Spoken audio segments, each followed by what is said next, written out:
I'm getting so tired. I'm getting so.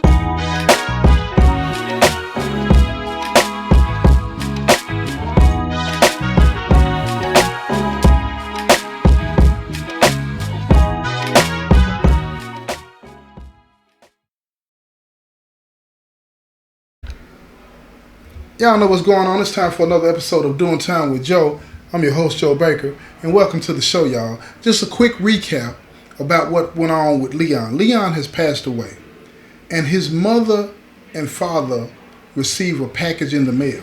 But they received this package in the mail almost a month and a half after his death, and she calls the prison wanting to know why did she receive this package, and she's told by the lieutenant that she's going to be put in touch with the chaplain, and the chaplain tells her, unfortunately, that her son has died. But he doesn't give her any details. The lieutenant doesn't give her any details. So the mother and father end up going to the prison the next day, and the warden is not giving them any details. They talk to the commission. The commission is committed to finding out what's going on, but he doesn't have any answers for them right now because it's all under investigation. So Leon's mom, in her determination, she decides that she's going in that prison. So she changes her name, changes her look, and she gets a job at that prison as a volunteer to talk to some of the patients. You know, at prison, some prisons, they have hospitals. And you have a lot of the guys and women that'll be in these hospital units, and they typically have some volunteers come through to cheer them up and talk to them and keep them hopeful, right? So Leon's mom had volunteered to do this because this is what she did on the streets at the hospital in her hometown. So she was a natural at that. But her whole agenda, her whole goal, her whole aim was to get inside this prison to find some answers, because she knew somebody had some answers about what happened to her son, and she was determined to find out what happened to her son. So let me get back to the story. So now she gets the job at the prison, and she has to report to work, but she knows that the people that she had contact with, which were the lieutenant, she talked to the chaplain, but the warden had seen her face. Now she got to the prison, and when they got to the prison, she was not the only one that was reporting to work that day. All the new people that were going to be working that day were in the orientation room, and they were going to be greeted by the warden and his staff and welcome to the team. So when the warden and all of his people walked in, she tried to hide herself behind people, right? But the warden made it his business to walk to each and every one of the people in there, shake their hands, and tell them thank you for the willingness to work at the prison, that their contribution was going to be well worth it. So he walked and walked and walked. And when he got to Leon's mom, she put her hand out, and she kind of looked down, not wanting to look up at him, but he looked at her, and he shook her hand. And he said, "Do we know each other?" And she said, "I don't think so." And he said, "Okay." He said, "But anyway, thank you for volunteering to work here." He said that your service is going to be well needed here and well valued, and we appreciate you coming. And he went on to the next person, and she was sweating bullets. She was sweating bullets because she thought that she was going to get made right then and there. But it worked. And then she saw the lieutenant, and she saw the warden's secretary. That's somebody else that she had encountered when she came to the prison, her and her husband, that next day. And they all shook her hand and kept moving. So she knew she had made it so far. So she was told that her shift was going to be second shift, and what time that she needed to report to work. So they took her down. They got, like they did all of them, they got them the little volunteer badges if they were volunteers, and permanent badges if they were permanent personnel, and they all were color coded and all of this and that. And they fingerprinted her and did all of these types of things, right? Because these fingerprints was going to be ran through the computer, right? They were going to make sure to check them out one more time, right? So she got freaked out about that because she didn't have any idea how fast this system worked. So she was intent on finding out what she needed to find out really, really fast, because this information could come back on her at any time. So she tells them that she will be available anytime, but she see them tomorrow on second shift. So she reports to work that next day.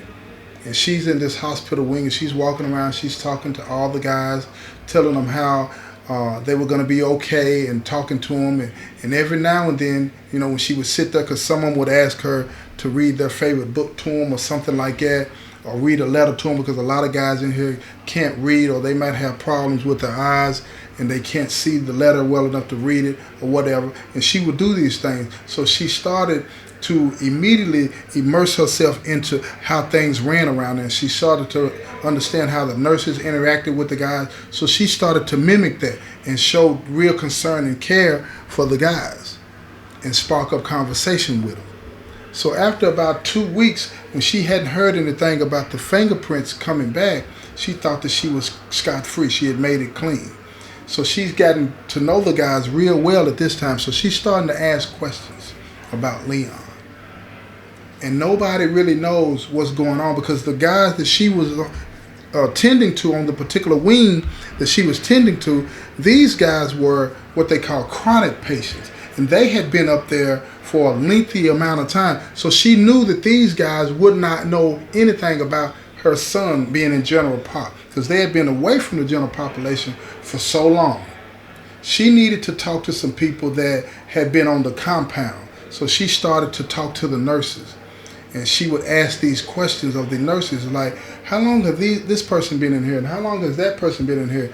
And they thought that it was good that she was interested in their backgrounds and stuff like that. But they told her, don't get too close to them, because some of them pass away, and it would be hard on you if you got too close to them. And she said, so she asked the nurse that was giving her this insight, she said, so how many people have you been around that have passed away that you gotten close to? And she started to talk about a few guys here and there, but none of them were named Leon. None of them. So she said, okay. And she would move on and go on to the next person.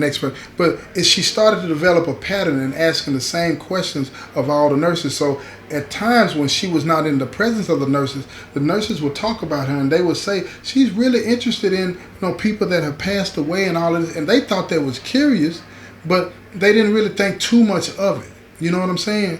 So she got assigned to the wing of people that had been in fights and stuff like that had to come to the infirmary temporarily from the compound.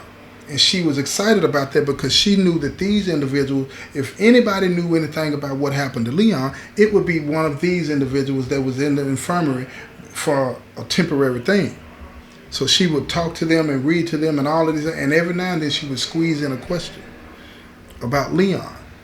And nobody knew anything about it. Nobody. So one day she was in records, like it's a file room where all of the inmate records or health records are, right? So she started going through them when nobody was in there.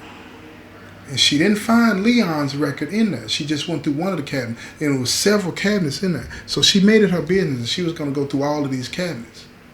So one day she was caught by this nurse. And the nurse said, is it anything in particular that you're looking for? The nurse wasn't suspicious, didn't think that was suspicious at all. She thought she was just looking for a file to find out a little bit more about one of the patients. And she said, no, I was just looking to make sure that where are the deceased files at? People that are deceased. And the nurse said, why do you want to know about the people that are deceased? She said, I'm just curious, no big deal. She said, but if it's a problem, don't worry about it. And the nurse said, no, it's not a big deal. That file is in the back. That filing cabinet is in the back. So she said, thank you, I'll look at it later. So to play it off, she went back out on the floors in the infirmary to talk to some of the guys and push them around in the wheelchair and all this and that, just so that she wouldn't draw too much suspicion to herself by this particular nurse. So while she was out on the wing talking to the guys, she overheard them talking about this guy that had been beaten and died in the cell. So she made her way over there, and she was just standing there listening and asking them, do you need anything? Is there anything I can do for you? So she stood there pretending to not be paying attention to what they was talking about. And it turns out that the guy that was talking about Leon was his old cellie. And his old cellie had been in an altercation on the compound, and he had been stabbed a couple of times in his back trying to run away. And that's another thing too. If you ever find yourself in the penitentiary, or you got a loved one in the penitentiary, and they end up in a situation like I tell them, don't turn and run, back away or rush them. That's the only thing. You understand what I'm saying? But anyway, let me get back to the story. So she eases over and she's talking to him. Now, she doesn't really know who he is at this point. She's easing over and she's talking to him. She said, well, what happened? Does that stuff happen often in here? And all this. So he was like, yeah, it happens a lot. They beat my cellie to death. And she said, that is so sad. But she got excited at the same time because she's thinking this could be it. And she said, how did that affect you? And he said, it messed me up because when I tried to get the officers' help, the guys that beat him, they grabbed me and pulled me back in the room and told me to shut my mouth. And then they cleaned up the room and put him in the bed. And she said, that is so sad. That is terrible. And then he mentioned his name. And he said, Leon was a good dude. And her eyes got big. Her heart started beating real fast. And she said, his name was Leon? She said, oh, okay. She said, so why did they beat him to death? And he told her. Said that he owed them money. And she knew that that was her Leon. And she said, can you tell me anything else about that? And he thought that was suspicious that she was locking in on this story, but he had seen it before. You find people that are so interested in what goes on in the penitentiary that they'll ask these type of questions. So he didn't think nothing of it. So he started to tell her, he said that he had gone to visit. And his mom, not knowing how it works in prison, she basically told the officer that her son was high. And that officer removed him from the VG and gave him a piss test, and he failed. And they put him back on the compound and suspended his visits and sent his mom home. And she's holding herself together while she's listening to this story because she's for sure it's her now. And he said what's sad about that is that he was supposed to have been asking his mom for some money so he could pay the debt. But when he came back, he told him that he couldn't, and they beat him. They beat him. And when he said that to her, her heart sank. Because she started to believe at that moment that if she would not have told that officer that her son was high or appeared to be high or needed some help, he might still be alive today. And she stood there and she looked at him and she said, is there anything else? What else happened? And he said, that was it. He said they put him in the bed and they counted him. The next day they found him in the bed dead. Next thing I know, they take him out of there. And she said, how long ago was that? And he gave her the exact date. He said, I'll never forget the day. And she said, she compared that day in her mind, the day that it happened to the day that she got the box. And she realized that it had been a month and a half that he died before she even got that box.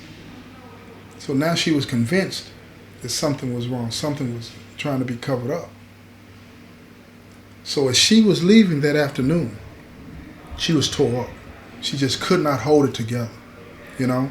She was shaking. And when she got in the car, she just cried and cried, hitting on the steering wheel. Why? Questioning God. Why? Because she felt so guilty and she thought it was her fault. So she managed to drive herself home. And when she got home, she told her husband what she had found out.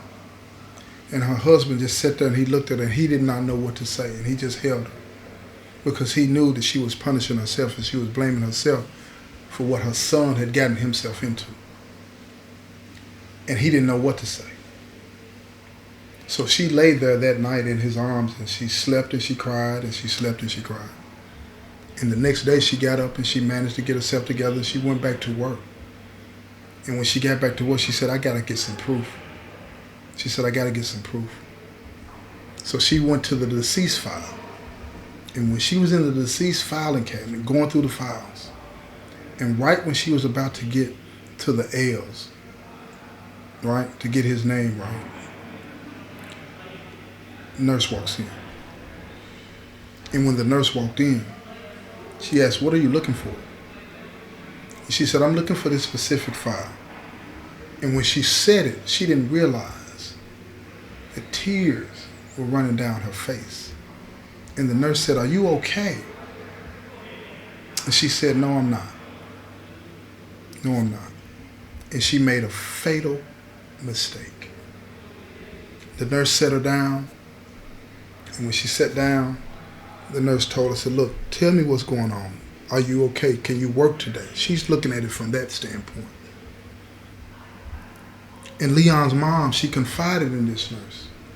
And she told her what had happened to her son, who her son was, and why she was there. And the nurse, she sat there and listened, showed concern. And when she got up, she went immediately and reported what she had just found out to the lieutenant. And the lieutenant called the captain. And the captain called the warden. And the warden said, get her off of this compound immediately. So they bumped down on her. And she was still crying in the break room. And they told her to stand up. And they told her that they knew who she was and that they were not going to charge her, but she was fired and she was not allowed back on this compound.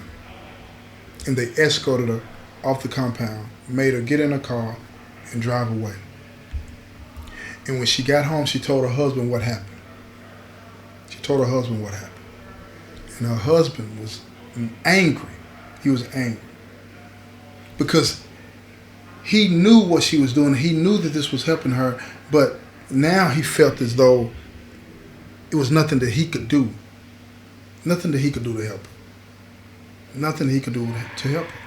And he got angry, so angry that he said, I'm calling a lawyer. And he called a lawyer. And he told the lawyer this story. And the lawyer didn't believe it. He did not believe a word of what he was being told. Not one word of it. But the lawyer told him, said, look, come down and see me tomorrow. Come down and see me tomorrow. And he told Leon's father to tell his wife, bring all the paperwork that she's gotten, that she has about the name change and all of that, because he's going to try to put this story together before he decides if he's going to take the case. So she goes down there with her husband, and they explain everything to him, and the lawyer's just in disbelief.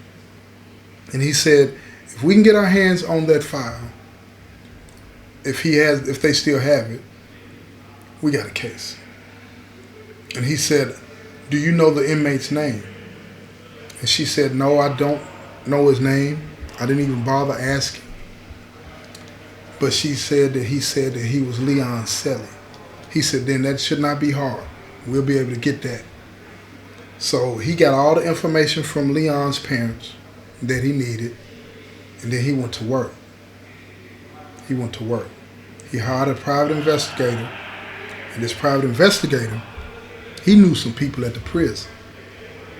You know, he had developed relationships over the years, you know what I'm saying, dealing with other lawsuits, that he had some people on the inside. And they happened to get all the information that they needed about Leon and the circumstances and all of that, but they couldn't get that file. They couldn't get the file. They didn't even know if a file still existed on it. They had no idea. But this lawyer had a name, and they knew that this lawyer didn't bring frivolous lawsuits. So when he went out to the prison to talk to the warden, he told the warden that he had the information that he needed, and he wanted to find out if the warden wanted to add anything to it before he filed the lawsuit. And the warden told him he had no comment. So then he went downtown to the commissioner to tell the commissioner what he knew. Tell the commissioner everything that he knew. And the commissioner was irate. He was pissed. And immediately fired the warden and replaced him. And he told his staff to cooperate fully with the investigation. He put his investigators on it, internal affairs downtown.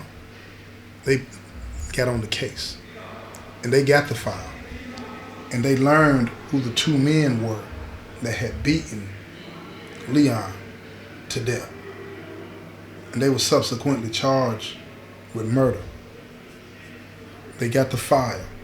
His cellie testified to what happened. And they got a huge settlement out of the situation. But it never took the grief away from Leon's mother. Money can't do that. Money can't do that. But when the story broke, people were fascinated at the length that she was willing to go to find out what happened to her son. Ain't there something? This has been another episode of Doing Time with Joe. I'm your host, Joe Baker, and I say peace, y'all.